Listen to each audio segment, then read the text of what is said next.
цаашаа хайсыг юу байршуулахаас өмнө бол хүүхдүүд маань нэг замлуу гүйж орж гоод идэг хашлаг байхгүй учраас хүүхдүүдэд зам юу машин бол зүгээр хаагууд тавьчихсан хүүхдүүдийн аюулгүй байдал маш хүндрэлтэй байсан. За тийм учраас нөгөө манай сургуулийн хамтарсан багийн санаачлал буюу одоо нөгөө замын цагдаагийн хэлтэс дээр нь дэлхийн зүүн олон улсын байгууллага санаачлахаар одоо бид нар энэ юуг яа хааш хамгаалт хийя хүүхдүүд аюулгүй байдлыг хангая гэсэн үгнээс манайх ажлыг санаачилсан. Тэгээд 41 дугаар хорооны засаг дарга болон 41 дугаар хороонд байрлах 20 аж ахуйн нэгжүүдийн дэмжлэгтэйгээр бол бид нар 63 м хашаа тэмдэглэлийн 3 ширхгийг хурд сааруулагч 2-ыг одоогийн байдлаар бол байршуулчаад байна.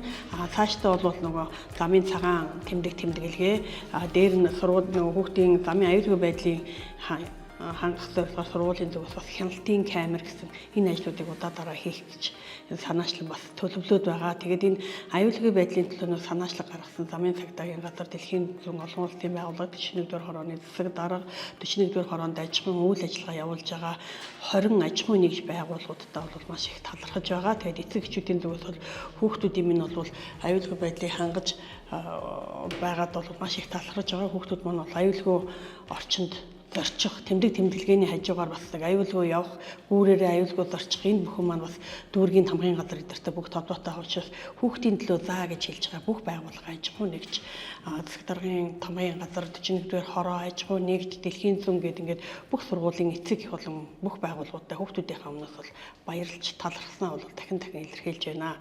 За энэ замын ажлын 41 м ажлах хийгдэж замын тэмдэглэгээ хийгдсээр бол хүүхдүүд бол аюулгүй зорчих дээр нь нөгөө эсвэл балицгээд эцэгчүүд маань явхад бас аль замаар багш хүүхдүүд зорчих хэвээр аль замаар тээврийн эрхлэл зорчих хэвээр гэдгийг хүртэл ялгуулаад одоо ингэж заагалж өгсөнд нь бол эцэгчүүд маань бас маш их талархалтай байгаад байгаа. Тэгээд хүүхд эрүүл аюулгүй орчинд зорчиж сургуультай чөлөөтэй ирж очино гэдэг чинь одоо бид бүхний бас ирээдүйн хойч үед маань бас янз бүрийн осол гэмтлээс одоо тий урьдчилан сэргийлэх ажлын нэг болж байгаад бол манай байгууллага болон бус байгууллагуудаа маш их талархаж байгаа.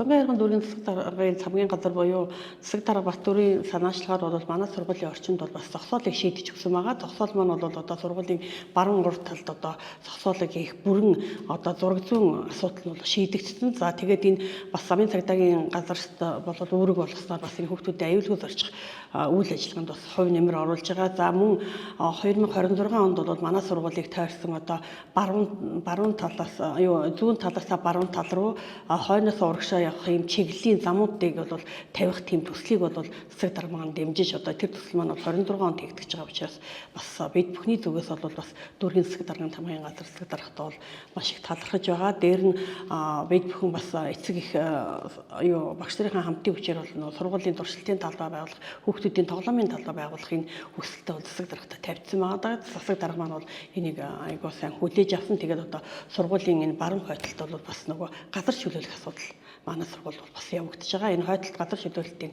асуудал явагдсны дараагаар бол дүүргийн иргэдийн хурал, дүүргийн засаг даргын тамгын газрын албатай хамтарсан газар чөлөөлөлт явагдаад ирэхээр манайх бол сурагчдынхаа тоглох гар бөмбөг болон хөл бөмбөгийн талбай, туршилтын талбай гэсэн сайхан талбайнуудыг бол үргэлжлүүлэх бүрэн боломжтой байгаад бас улам их талархаж байгаа. За мөн 40-р хорооны засаг дарга сайжрын даргын санаачлагаар бол бас дүүргийн тамгын газарт бас санаачлагыг гаргаснаар бол сургуулийн баруун урд талд бол зогсоо шийдвэрлэж байгаа. Мөн 26 оны төсөвт батлагдсанаар бол сургуулийн зам харгыг бол маш сайн шийдэж өгч байгаа. За мөн гэрэлтүүлэг манай сургуулийн анх ашиглалтанд орсны дараагаар бол гэрэлтүүлэг маш муу байсан. Тэгээд хорооны засаг дарга буюу иргэдийн төлөөлөгч сайжрын даргын юугаар санаачлагаар бол одоо ингээд сургуулийн зүүн тал бол урд аюулгүй байдлын гэрэлтгүүл бол маш хангалттай тавигдж байгаа. Тэгээд энэ бүхэнд сургуулийн эцэг их багш нарын зүгээс бол маш их баярлалаа дахин илэрхийлж байна. Манай энд болохоор яг тэр нөгөө дөрвөн замын уул зураг хэсэг байхгүй юу? Тэр дөрвөн талаас нь машин орж ирдэг тийм хурц хааруулагч энэ төр байхгүй учраас маш аюултай хүүхдүүд нөгөө одоо гинт гүйж гарч ирэх ч юм уу тийм ингээ хоёр машин нийлээд мөргөлдөг ч гэдэм үү. Ер нь бол тиймэрхүү осол аваарууд их гардаг тийм хэсэг байхгүй юу? Тэр яг энд нөгөө одоо хүүхдүүдээ явуулахад хэцүү. Одоо манай энэ сургуульд л 3 хүүхд явдаг. Тэгэхээр заавал өөрөө хөргөж өгнө өөрөө хамт явна тий. Ингээд заавал гараас гартч идэм үү. Ингэдэг болохоор ер нь бол жоохон аюултай хэсэг байсан. Ер нь бол ингээд зүгээр л сургууль байгаа ч мэдэгдэхгүй нэг зүгээр л ийм дөрвөн замын уулзаар байсан байхгүй. Тэгээ одоо бол яг ингээ бүх юм тодорхой тийм ээ. Одоо энд сургууль байгаа шүү, хүүхдүүд явна шүү. Одоо ингээ хашаа хаас тавьсан учраас дээрэс нь одоо нөгөө хурц харлагч энтертэй болсон болохоор маш амар л болсон байна тийм.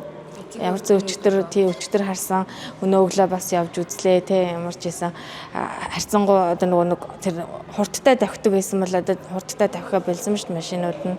Тэгээ ямар ч байсан юм одоо нөгөө хүүхдүүдтэй ээлтэй те орчин бүрдүүлэхэд одоо нөгөө гар бие оролцсон хүмүүстэй те дүүргийн удирдлагуудаа сургуулийн захиргаандаа тэгээ дэлхийн зүүн байгууллагатаа бас мөн сургуулийн эцэг эхийн зөвлөл бас те энд хамтарсан байгаа. Тэр эцэг эхийн зөвлөлийнхөндөө ч бүгдэнд нь маш баярлалаа. Тэгээд ямар ч байсан ийм гоё үйл ажиллагаа хийсэн хүмүүстээ талархснаа илэрхийлье.